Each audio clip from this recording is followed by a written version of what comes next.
বলো, তোমরা বুঝবে না গো আমার কষ্টটা। যারা সো হ্যালো এভরিওয়ান, আবারও আমার আরেকটি নতুন ভিডিও তোমাদের সকলকে জানাই স্বাগত। দিনটা ছিল দশহরার দিন সকালবেলা।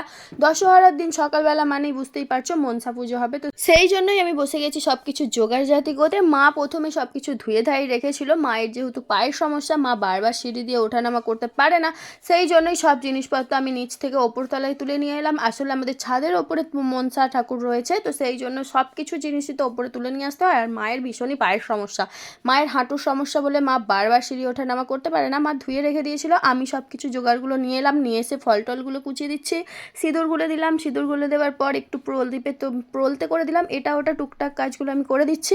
আর বড় সোনা হচ্ছে পুকুর থেকে 1 ঘটি জল নিয়ে এলো, যেহেতু প্রচুর পরিমাণে গরম, এত গরম একটু যদি না হরিতলায় আরে জল দেওয়া হয় না, গাছ বাঁচানো যায় না। যেহেতু ছাদের ওপরে না ভীষণ পরিমাণে গরম, আর ভীষণ মানে প্রত্যেকবারই হচ্ছে বাপি ওপরে চালা করে দেয়, ওপরটা পাতা টাতা দিয়ে মনসা ঠাকুরের ওপরটা চালা করে দেয়। তার সত্ত্বেও কিন্তু ডেলিকার ডেলি মানে বাড়ির ছেলেরা স্নান করলে জল দিয়ে দেয়। আর ঠাকুরমশাই আজকে যেহেতু পুজো করতে আসবে, ঠাকুরমশাই জল দিয়ে যাবে, সেই জন্য বড়সোনা হচ্ছে পুকুর থেকে একটু জল নিয়ে চলে এলো। আর আমি সব মানে হচ্ছে যে সব কিছু ফলগুলো কুটে নিচ্ছি, দেখতেই পাচ্ছ। আর ওরা দুটো বনে থাকলে শুধু আমার সঙ্গে উট কট করেই যায়, দেখতেই পাচ্ছ। আমার গায়ে হাত দিচ্ছে, এই করছে সেই করছে, মানে ওরা ধীর থাকতেই পারে না, দুবনে উট কট করে যাবে আর আমাকেও ডিস্টার্ব করে যাবে। যাই হোক, সব ফলগুলো আমার কাটা হয়ে গেছে, বাতাসাগুলো পলিথিন থেকে বাইর করে দিয়ে দিলাম আমি প্লেটের মধ্যে। আর ওইদিকে বড়সোনা ফুলগুলো ঘাটাঘাটি করছে।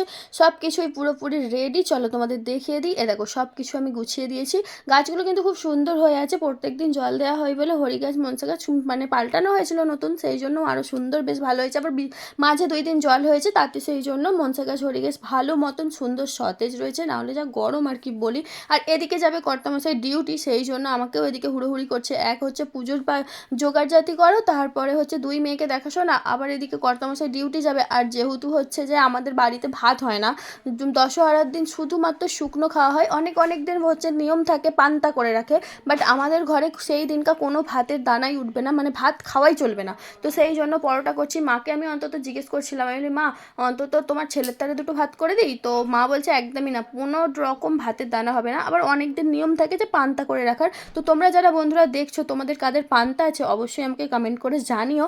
তো আমি এই যে ময়দা মাখাচ্ছি, আমি পরোটা বানাবো বলে। এদিকে আমি পরোটা বানাচ্ছিলাম, ঠাকুরমশাই পুজো করে চলে গেছে, মা সব কিছু মানে তুলে নিচ্ছে, আমি আবার সব কিছু এগুলো ধরে ধরে নামিয়ে নিলাম। আর এদিকে পরোটার খাওয়ার সময় আমার কি অবস্থা দেখো বন্ধুরা। যে সারাদিনে 3 টাইম ভাত খায়, তাকে যদি এই পরোটা আর ঘুগনি খেতে দাও সারাদিনে, তাহলে কিরকম হবে বলো। তোমরা বুঝবে না গো আমার কষ্টটা। যারা ভাত প্রিয় তারাই একমাত্র এইটা বুঝতে পারবে। আমি সারাদিনে 3 টাইম ভাত খাই। আজকে দশহরা, তার জন্য আমাকে পরোটা খেতে হচ্ছে গো এই গরমের মধ্যে। খাসো না?